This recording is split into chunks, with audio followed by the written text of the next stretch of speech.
Throwback muna tayo mga Mima. Ito yung kaganapan sa birthday ni Daddy last year. Ayan yung mga surprise namin ni David sa kanya. Ayan yung mga pakulo namin. Marami akong time para ma-surprise sa kanya. At yung schedule namin ay maluwag.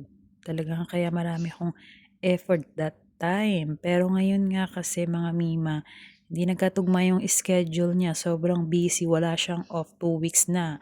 Up until ma-finish tong December, talagang high season sila. Kaya naman, throwback muna, Daddy. Ayan. Talaga naman. Super surprise last year. Yan yung mga kaganapan namin last year. Ganap-ganap namin. Ayan. Yan. Sinurprise ko talaga siya mga Mima. Galing pa nga ako from work nito, nag-out ako ng maaga para magawa ko to.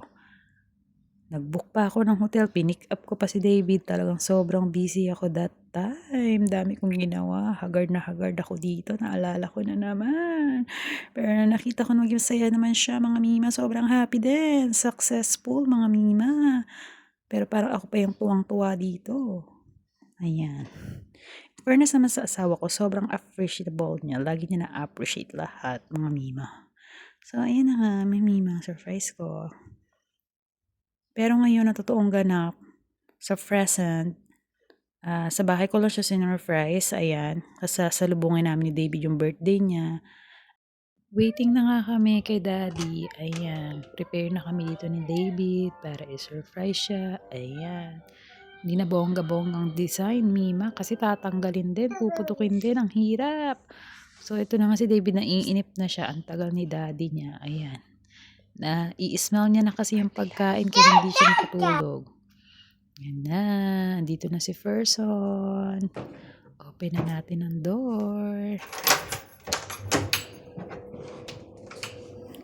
Happy birthday to you. Happy birthday, Daddy. Happy birthday, happy birthday. Happy birthday, Daddy. Wish.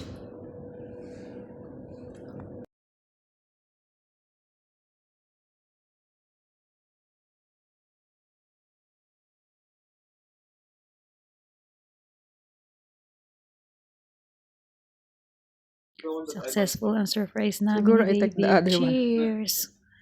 Gising na gising pa din tong batang to. Taas Pa rin ang energy ni David. Ang dami pa din niyang energy. Happy birthday, Papa. Mima. Thank you for watching.